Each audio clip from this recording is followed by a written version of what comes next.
কি করো এগুলা? এটা আমি পুতুল বানাইতেছি। সানজিদা মিজান লাইফস্টাইলে নতুন এপিসোড পুতুলের সংসার। তো সেই নতুন এপিসোড পুতুলের সংসারের জন্য আমি পুতুল তৈরি করতেছি। এই যে ছেলে পুতুল তৈরি হয়ে গেছে, বাবা পুতুল তৈরি হয়ে গেছে, এখন মা পুতুল এবং মেয়ে পুতুল তৈরি করতেছি।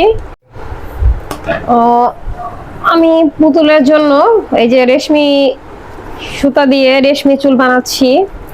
এটার প্রক্রিয়াটা দেখো, কিভাবে চুল তৈরি করি।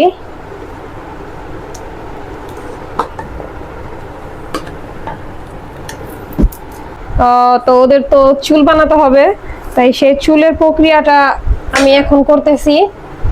সানজিদা মিজান লাইফস্টাইলে নতুন এপিসোড পুতুলের সংসার সবাই আপনারা দেখবেন এবং আমার চ্যানেলটি সবাই সাবস্ক্রাইব করে দিবেন। প্রিয় বন্ধুরা, ভালোবাসা রইলো। আল্লাহ হাফেজ।